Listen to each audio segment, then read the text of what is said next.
महाराष्ट्र की राजनीति में चल रहा बवाल थमने का नाम नहीं ले रहा है। यहाँ की राजनीति किसी न किसी वजह से चर्चा में बनी रहती है। महाराष्ट्र के मंत्री धनंजय मुंडे के इस्तीफे की चर्चा से हलचल मची हुई है।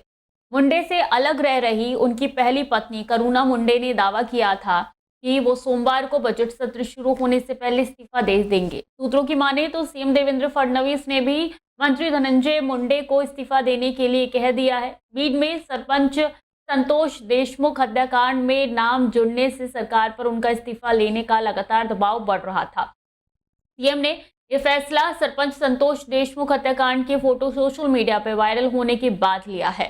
मामले में देर रात डिप्टी सीएम अजित पवार के घर देवगिरी पर एनसीपी के वरिष्ठ नेताओं की बैठक हुई। इस बैठक में धनंजय मुंडे भी मौजूद रहे। संतोष देशमुख हत्या का मुख्य आरोपी वाल्मीकि कराड मंत्री धनंजय मुंडे का करीबी था।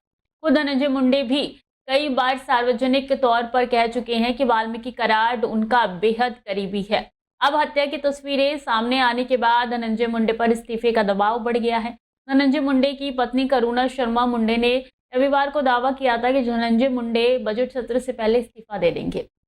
यहाँ तक कि करुणा मुंडे ने यह भी कहा था कि 2 दिन पहले ही अजित पवार ने उनका इस्तीफा ले लिया है।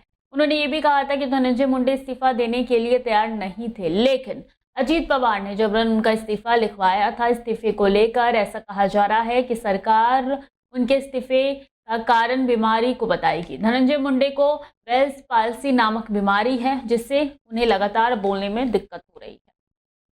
बहुजन समाज पार्टी से भतीजे आकाश आनंद को बाहर का रास्ता दिखाने के बाद Baspa supremo Mayawati full action mode में नजर आ रही है। बसपा सुप्रीमो ने अब रमजान में लाउड स्पीकर उतारे जाने की कार्रवाई पर तीखी प्रतिक्रिया दी है।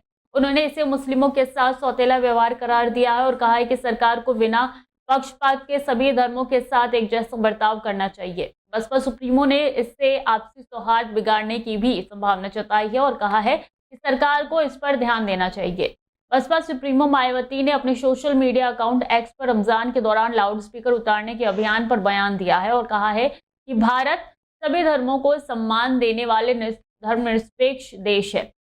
ऐसे में केंद्र और राज्य सरकारों को बिना पक्षपात के सभी धर्मों के मानने वालों के साथ एक जैसा बर्ताव करना चाहिए, लेकिन अब मुसलमानों के साथ धार्मिक मामलों में भी सौतेला जैसा रवैया अपनाया जा रहा है। ये न्याय संगत नहीं है। बसपा सुप्रीमो मायावती ने अपने सोशल मीडिया अकाउंट एक्स पर रमजान के दौरान लाउड स्पीकर उतारने के अभियान पर बयान दिया है और कहा है कि भारत सभी धर्मों को सम्मान देने वाला धर्मनिरपेक्ष देश है। ऐसे में केंद्र और राज्य सरकारों को बिना पक्षपात के बर्ताव जो है वो करना चाहिए। इसी के साथ साथ बता दें कि उन्होंने कहा है कि सभी धर्मों के पर्व, त्योहारों आदि को लेकर पाबंदी और छूट से संबंधित जो नियम कानून है उन्हें बिना पक्षपात और जैसा कानून लागू होना चाहिए, जो ऐसा नहीं हुआ है दिख रहा है। इससे समाज में शांति और आपसी सौहार्द बिगाड़ना स्वाभाविक है, जो अति चिंतनीय है। सरकारें इस ओर जरूर ध्यान दें।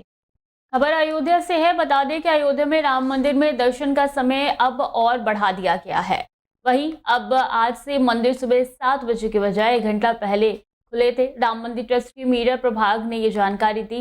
इसके साथ ही राम मंदिर में दर्शन की नए समय सारणी में संशोधित आरती का समय भी शामिल है और ये बीते सोमवार से ही लागू हो गया है। निर्धारित समय सारणी के अनुसार भक्त श्रृंगार आरती के बाद सुबह 6:30 बजे से 11:50 बजे तक मंदिर में प्रवेश कर सकते हैं। इसके बाद राजभोग आरती के लिए मंदिर दोपहर 12 बजे बंद हो जाएगा। दर्शन का समय दोपहर 1 बजे से शाम 6:50 तक होगा, फिर से शुरू होगा, जिसके बाद शाम 7 बजे संध्या आरती होगी। वहीं इस बाबत राम मंदिर ट्रस्ट ने बताया कि भक्तों को रात 9:45 बजे दर्शन करने की अनुमति होगी और रात 10 बजे शयन आरती के बाद मंदिर अगली सुबह तक के लिए बंद हो जाएगा। ट्रस्ट द्वारा दी गई जानकारी के मुताबिक पहले शयन आरती रात 9:30 बजे होती थी। राम मंदिर ट्रस्ट ने श्रद्धालुओं की बढ़ती संख्या के कारण ये फैसला लिया है ताकि आसानी से दर्शन किया जा सके।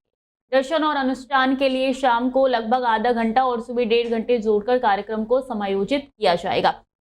श्रद्धालु प्रसाद के समय भी दर्शन कर सकेंगे। और राष्ट्रीय राजधानी दिल्ली में अपराध बढ़ता जा रहा है। यहाँ अपराधी बेखौफ हो गए हैं। ऐसा एक मामला नॉर्थ ईस्ट दिल्ली से सामने आया है। यहाँ ज्योति नगर इलाके के शक्ति गार्डन में सोमवार देर रात ताबड़तोड़ फायरिंग की गई, जिसमें 5 लोग घायल हो गए। इस घटना से पूरे इलाके में सनसनी फैल गई है। लोगों में दहशत का माहौल बना हुआ है। 5 घायलों को इलाज के लिए जीटीबी अस्पताल में भर्ती कराया गया है।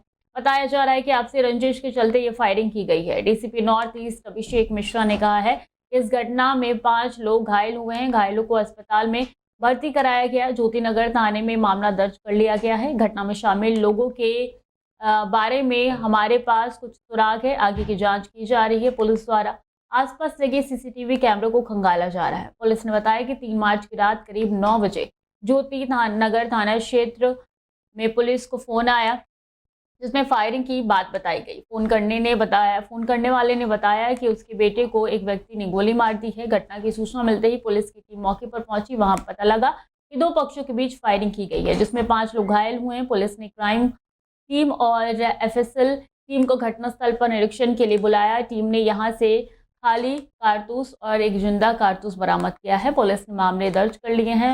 व्यक्ति की पहचान के लिए तकनीकी और मैनुअल इनपुट प्राप्त करने के लिए एक टीमों का गठन किया।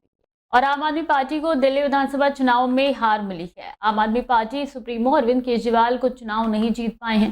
दिल्ली में अपनी पार्टी के सत्ता गंवा बैठने के करीब 1 महीने बाद अरविंद केजरीवाल मंगलवार को 10 दिवसीय विपक्षना सत्र के लिए पंजाब जाएंगे। पार्टी के सूत्रों ने जानकारी दी है कि सूत्रों ने बताया केजरीवाल मंगलवार को ध्यान शिविर के लिए होशियारपुर रवाना होंगे। सूत्रों ने बताया कि वो 5 मार्च से 15 मार्च तक वहां पर एक केंद्र में विपक्षना सत्र में शामिल होंगे। केजरीवाल ने दिसंबर 2023 में होशियारपुर के आनंदगढ़ में धम ध्वजा विपक्षना केंद्र में 10 दिवसीय सत्र में भाग लिया था। इससे पहले वो आबकारी नीति से जुड़े संशोधन मामले में पूछताछ के लिए प्रवर्तन निदेशालय की ओर से समन मिलने के बाद होशियारपुर गए थे।